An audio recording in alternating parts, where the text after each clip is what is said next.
Champaign County Agriculture Today with your host, Dennis Riggs.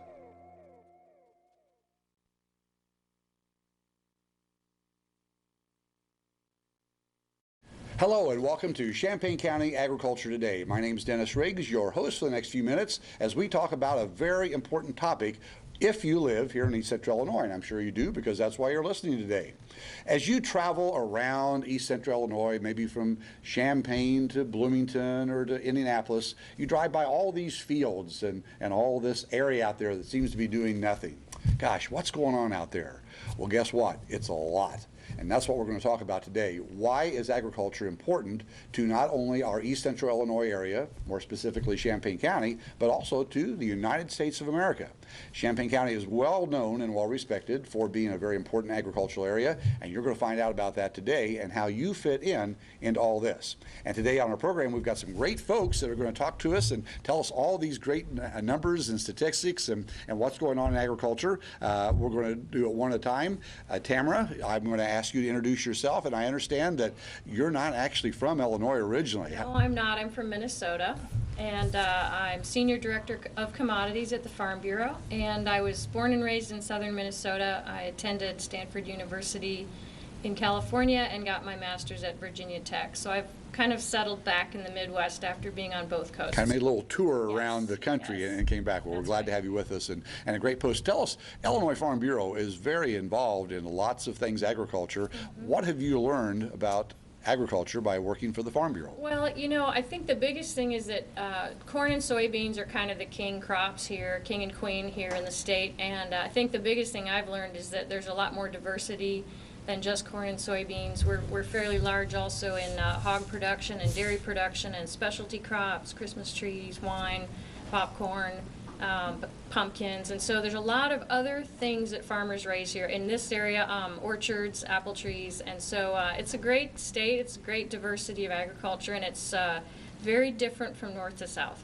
Very good. Yeah, it is. It's a long state, Yes, and really long sometimes. Mike, good to have you with us today. Give us an idea of your background. You didn't travel quite so far to be here today. I came a long ways from McLean County. I grew up on a grain farm, mixed grain beef, hog farm, very typical and traditional at that time in the 60s and the 70s, and then after a couple college degrees, went to Peace Corps, came back, and ended up in agricultural economics, and went to Clemson University in South Carolina, where, as they say down there, they learned me. And then I came back up, eventually worked in North Carolina for a while with the farmers there in extension service, and then took a transfer position and came up here with USDA. Back to my home area, back to Illinois, and just down the road from the farm I'd grown up on. So you can go home again, actually. It just may not feel like you thought it was. And then eventually came on with Illinois Farm Bureau.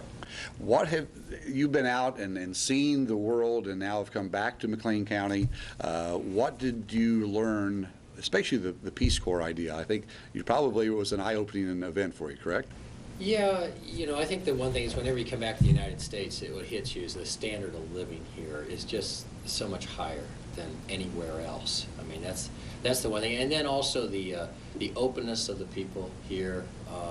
People are comfortable here for the most part. We don't think that way about ourselves. We oftentimes think of ourselves as guarded, but actually we're pretty open compared to a lot of cultures. And you know what? I think a lot of that is because of the agricultural base and background, especially of the state of Illinois and specifically here in East Central Illinois. Don't you think, Tamara, that the farmers and agricultural roots of our communities, Champaign-Urbana, Bloomington, all around with that agricultural base makes them a little bit more friendly and Absolutely. Down to earth? Down to earth and friendly, and they like other people. I mean, farming is a pretty lonely occupation when you're out there by yourself or just with your family members, and they do like to come together. They enjoy meeting other people, and I think they're very proud of their operations, and they enjoy showing them off. Very good. Well, we have a slide that takes a pictorial look of Champaign County and gives an idea of what the crops we raise. This is an interesting slide. I hope you got your color TVs all turned on. We're going to go to that, and right there is a picture of Champaign County. Now this comes from about the bottom of the screen is probably around Tolono, Sydney area, and then goes all the way up to the top of Champaign County. Mike, you brought this picture in for us. What the heck are we looking at there? Yeah, this is a new system over at University of Illinois and uses some GIS mapping and some of the newest technology over the last, they've sort of revolutionized over the last 5 or 6 years the way they're able to keep track of land use. And you can get on the internet, you can find these land use analysis or slides of various counties. So what do you see there? It's, you know, well, there's a gray area right in the middle. We're going to point to that gray area. Is that a big lake, or what is that?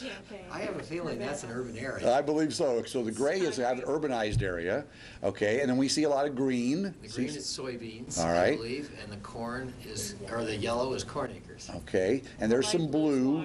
We got some water areas in there, like right there, Homer Lake probably is there. Let's go Lake of the Woods up by Muhammad. Yeah. So people are getting an idea of Champaign County pictorially as what we do. I see a lot of green and yellow. That's the thing. When you look at these, I mean, especially you asked about overseas, you go to Peace Corps and other countries. This is what stuns us when we come back, is the amount of production we have here in agriculture. I mean, it's, as I say, flowing back in from overseas, looking out the plane window, and I go, it's God's biggest farm. Mm-hmm. It's as far as the eye can see, yeah. It's under production. There are very few acres not utilized in East Central Illinois, that's for sure. You've got some numbers on Champaign County in particular. We talk about an acre of land. Give me, there used to be a kind of a combination to a football field, or is there some kind of a correlation there? I can't remember exactly what it is. Yes, but I think the easier way to map it out for people is that 640 acres is a square mile. Square mile, mile by mile by mile.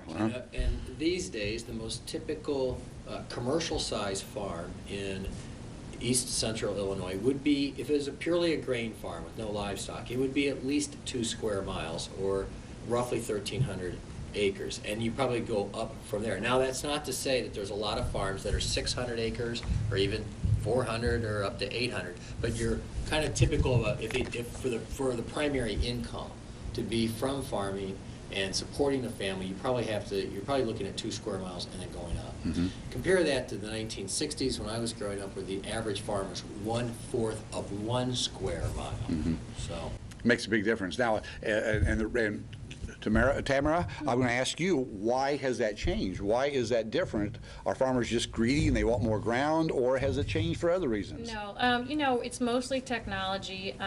The ability of one person or sometimes two to plant and harvest a crop and spray it or whatever with the equipment that we have today and the varieties that you can grow. You don't need, a family of 12 to operate 100 acres like you did when my grandfather was farming. So it's technology and modernization. The food companies, they want things consistent. Everybody wants a consistent food supply, and no one wants shortages. So, modern agriculture has responded to those needs. Mike, you've got some stats on Champaign County or East Central Illinois agriculture. What can you share with us there? Well, we've got 550,000 acres in farmland here in Champaign County. It's the 5th in the, we have to be fortunate. I'm a statistician kind of background guy, and the 2007 Ag Census, those results just were published on February 4th of this year. Mm-hmm. So for economists like myself, we get real excited. That's such a fun thing. Wow.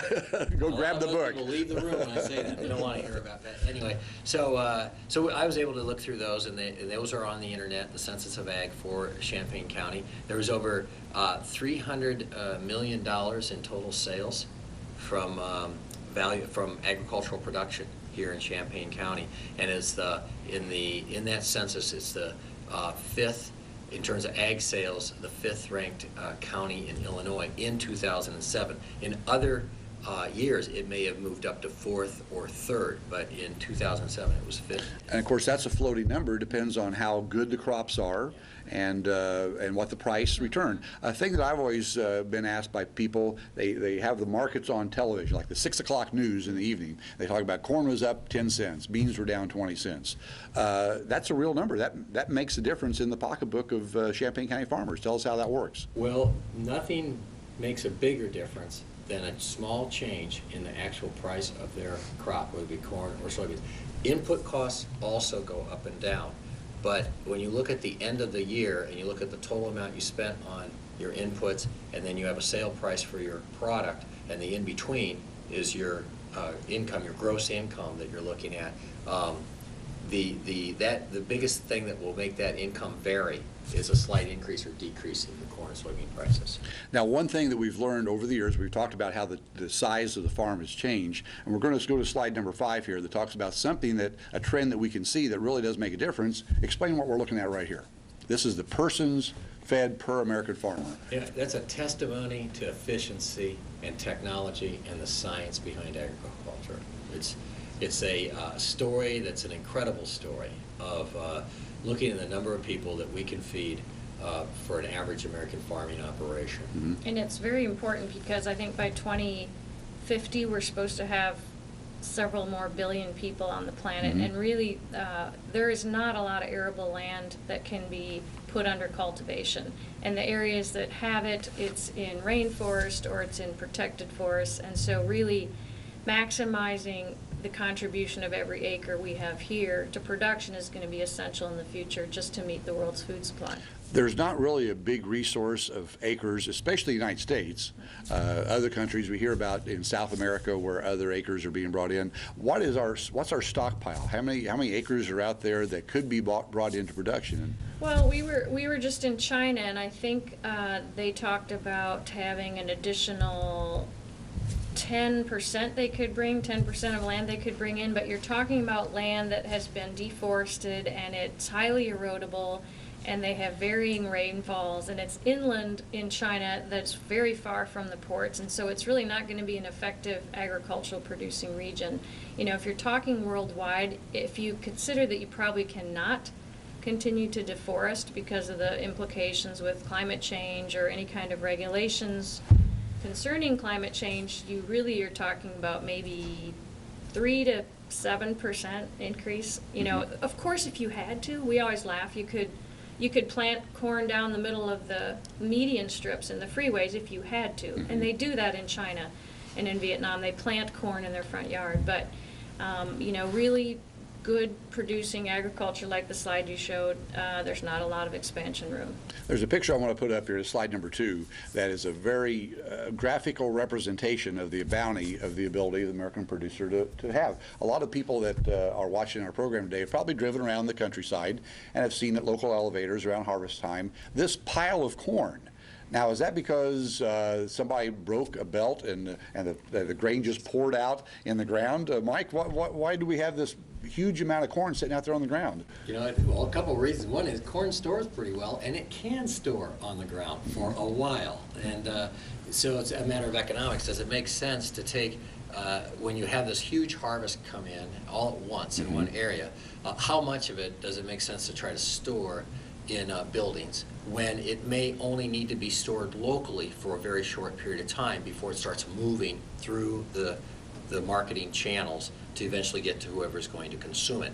You know, historically, 60% of Illinois corn, it's not so true today, but was going to animal feedlots. Well, you know, eventually that's all going, a large part of it still does, and there's got a slide up there.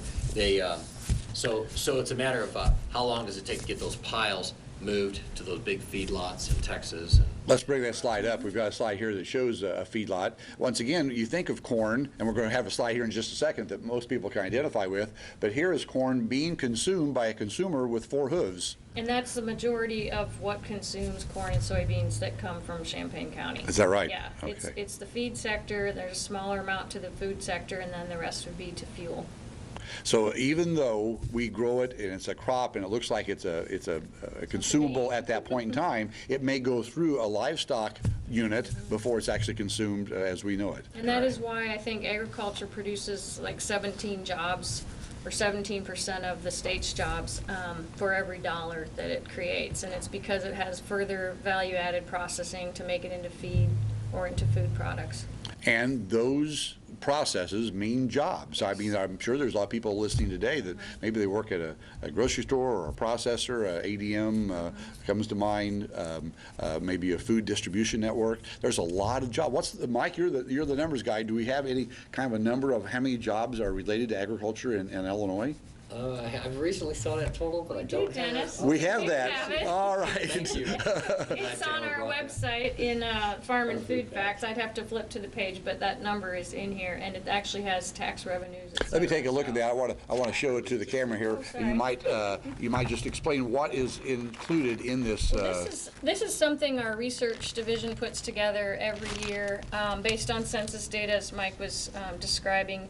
And we put it up on our website, and it's in a PDF format, so people can download it. And it's got full color charts, and it talks about acreage, size of farms, livestock produced, and it's all specifically for the state of Illinois. And that website is?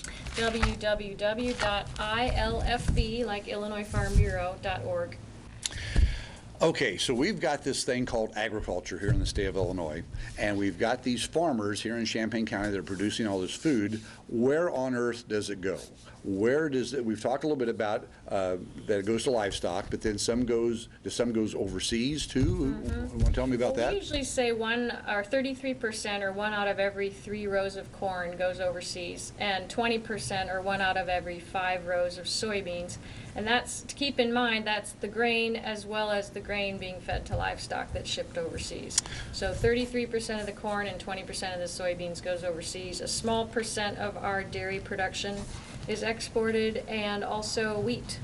We do export wheat and pumpkins. I've got a slide here we've got to show, slide number 3, that people can relate to. And Frito-Lay, they can send me a check anytime. We're doing a little advertising. But probably corn chips. We've all had Doritos, Tostitos. We got the Scoops. There is probably the most perfect example of what Champaign County corn goes to, because the corn that's sourced for Frito-Lay, one of the places is right here in Champaign County. And keep in mind, that is food grade corn, so that's not necessarily the same as what you're seeing out in every field. It's usually a white corn or yellow corn that's specifically tailored towards the food production for chips or tortillas or whatever, because those processes need a very specific type of corn in terms of the protein level or the way the flour grinds, and so that wouldn't be like what you typically see driving down 74. Right, okay. Now we've touched that one. That's probably the most blatant example of what corn can be used for. You talked about some of the other products in Illinois agriculture. Who wants to address some of those other sideline things? I Pumpkins? I can mention a few, and then, pumpkins, I think Illinois is the largest producer of pumpkins. They're mainly raised over in the sandy soils over near Morton and Peoria, and if anyone's been over there, there is a large Libby's, I think owned by Nestle's, canned pumpkin facility. These are not the big orange ornamental pumpkins, although we produce those as well. These are very big. They look like a white watermelon, and they're specially bred, again, to be the kind that you can chop up and make canned pumpkin out of. We also raise well, of course, the secondary crops like the food grade soybeans and the food grade like sweet corn, but we also have Christmas trees, horseradish. We're very high in production of horseradish. That's primarily in southern Illinois. Grapes for wine, and that's spreading throughout. That's increasing, isn't it? That's kind of an industry, and even here in East Central Illinois, we've started to see some vineyards pop up, which is an exciting thing. Yep. And Mike used to work with USDA Rural Development, and they did involve themselves in a lot of projects with sort of incentivizing some of those types of production. Mike, then the obvious question there is, we've heard that in some groups that farmers that just raise corn and soybeans, that's so terrible. The monoculture, I can't remember what they talk about, just because we're the best in the world at doing it. Oh, by the way, it doesn't have anything to do with it. Don't do the thing you're best at. Yeah. That doesn't make any sense. Well, or does it? And oh, by the way, these farmers have been taught by their father and their grandfather and their great-grandfather how to do that so well. Is there a problem there? No, and because exactly right. Every area of the world has the market, the invisible hand of the market will guide that area to produce what it's best at, where it has the optimal agroclimatic conditions for that crop. For this area of the world, with its grasslands, remember, corn is a grass, and for this area of the world, it was meant to grow corn. And corn and soybeans is a wonderful rotation crop because it puts nitrogen naturally back in the soil, so we don't have to use nearly as much nitrogen of applying it as artificial nitrogen. We fix it in the soil with our soybeans. So then we can grow this tremendous corn crop, and it's what we should be doing.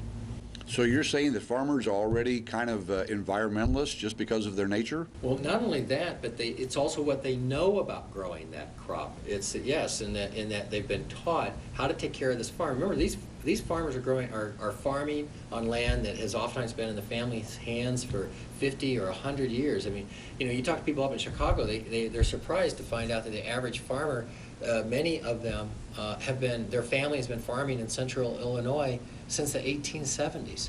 And so your 40-year-old farmer out there, he already has 30 years of work experience. That's how long he's been in a tractor. So nobody's going to teach these guys much about how to do their job any better than what they're already doing and how to take care of that farm. Guys and gals. And women. That's exactly right. I knew that was a Freudian slip. Let's go back to a slide here because we talked about how then we also export our grain. Our slide number 4 talks about where the grain goes. Leading exporters of American grain, different states. Looks like Illinois is a close number 2. We are a number 1. We always are number 1. We have to clarify here. The way the number, and Mike can clarify further since he worked for USDA, but the way they collect the numbers is just simple export numbers out of the Port of New Orleans, and so they'll get export numbers and they'll say, well, that was 20% of our nation's crop, and then they'll say, well, Iowa produces 20% of the nation's corn, so 20% of that total value is Iowa's. Well, no, because Iowa feeds its corn to cattle and to hogs, and ours is much more readily exportable. So we actually think we're number 1 on corn every year. I know right here in East Central Illinois, specifically Champaign-Urbana, we have an inland terminal, which you don't think about terminals being surrounded by land. I guess that's why they call them inland terminals in the Anderson's grain elevator. And many times cars are loaded right here in Champaign County, and where do they end up? It's not next door. No, they'll go either down to the Texas feedlots or all the way down to the poultry housing down in Arkansas or Mississippi or Alabama, or they'll go right down to the Port of New Orleans or Destrehan, Louisiana, and they'll ship the corn down to South America or Central America or China or anywhere through the Panama Canal. So a bushel of corn grown right here in Champaign County gets loaded, taken to the elevator, popped on the rail car, and its next stop may be a ship destined for overseas use. We have seen it when we've taken overseas trips. We'll be in Mexico. We saw rail cars being unloaded with distiller dried grains and solubles. We saw them being offloaded in Vietnam, in Hong Kong. And even though you can't really identify which farm it came from, you know which shippers are sending it from Illinois. Our next slide we're going to look at talks about where our products are going, and it has a list of some countries here. We see several different countries. Somewhere didn't realize Korea was on this good list. I'm glad to see you have this because I didn't have to look it up then. There you go. But yeah, Canada and Mexico are our neighbors to the north and south, are our 2 largest markets. And again, a lot of that corn is going for feed. Japan buys a lot of our corn. They're highly dependent on imports. And then China has become a major importer, particularly for soybeans in the last 10 years. And then South Korea as well. And they buy it for feed and also for processing. When you say feed, are we talking human consumption or livestock production? Livestock production. Aquaculture, in the case of soybeans in China, aquaculture also for hogs and for chickens and ducks. Actually, they raise a lot of ducks over in China. In Mexico and Canada, it's feeder cattle and it's hogs and poultry, and we do feed very well in this part of the country.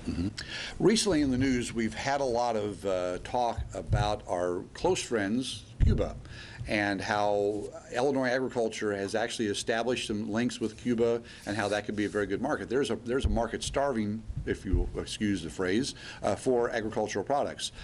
Who could tell me about Cuba and the work that we're doing to try to get more product down to them? Well, Cuba was a major trading partner for the United States until 1959 or so, and since then it has not been, although we're up to about $400 million worth a year, and that is primarily because of companies who pursued trade opportunities with Cuba after 2000 when some of the trading rules were loosened after one of the hurricanes. So your ADM, your Marsh supermarkets out of Indiana, and a number of other companies, Cargill, they are all working diligently to fulfill contract orders to Cuba, and oftentimes it's for things like soy protein or milk proteins or feedstuffs. We expect that, like right now, we're losing about $1.2 billion worth of trade a year with Cuba. Now, that's not just that's not the state of Illinois only, but agriculture in general. But we are already trading $400 million. The challenge is that the Cubans need to have a way to make money, and if you don't have travel from the United States to Cuba, which is a lovely island, you don't really have a chance for them to make money to buy our products. So the thought is, if we open up, if we ease travel restrictions, if we ease the banking regulations so that we can have wire transfers and they don't have to pay cash in advance, you ease some of the shipping laws that, for example, won't let a ship offload something in Georgia after New Orleans and then go on to Cuba. We have laws that prohibit that. If you ease some of those things, we could be trading more than $1 billion worth of agricultural products more every year with Cuba. So this is a market that's there and is ready to be expanded. And it's kind of strange to think that the Illinois farmer is interested in whether or not we have travel to tourist travel to Cuba, but we actually are. We're always interested in going somewhere warm in the middle of winter. That's true. That's another point. It's, you know, it's sort of one of our island neighbors. It's 70 or 90 miles off the coast of Florida, and there's actually millions of Cuban Americans who have settled in this country that have good ties with their family members back home. So it's kind of a natural trading partner. Well, very good. Well, folks, we've traveled all around the world here and taken a look at our trading partners. In just a couple of minutes that we've got left, what's the future, Mike? What should Illinois farmers and more likely our consumers who are watching out there, where do you think the future will go as far as production of crops here in East Central Illinois? You know, the trend lines look like just increasing production due to better technology. Both mechanization on the farm with like auto steer, and also the genetics, which are driving the yields up. The other thing is that environmental protection is going to be more and more of a concern, and it's going to just be something that all of our industries are going to have to live with. Tamara, the Illinois Farm Bureau, what are they watching as far as new things and how to help their producers provide not only for the consumers here in East Central Illinois, but also worldwide? Well, the biggest challenge every day is making sure that the consumer really understands agriculture, because a lot of people are making a lot of purchasing decisions at the supermarket level and they're not really understanding the labels, and they're kind of being taken advantage by marketing. And so we try to make sure they understand really that, you know, the farmers are the stewards of the land. They are in charge of the environmental sustainability of their land. It's worth money. It's like an old car. They want to take care of it so that it continues to produce. And that there are oftentimes systems of production in agriculture that might not make sense to a consumer, but that have a huge root in the health and safety of an animal or the health and safety of the farmer and his family. And so we work on that every day. I think the biggest challenge we're facing at the moment is activities like climate change legislation, where you don't have consumers maybe making the legislation, but you have their politicians trying to make the best guess about how we solve the issues and involve agriculture in the process. Great job, great effort. Thank you both for your efforts at the Illinois Farm Bureau, and thanks for sharing that information today. Thank you for listening as we learn more about agriculture in Champaign County here on Champaign County Agriculture Today.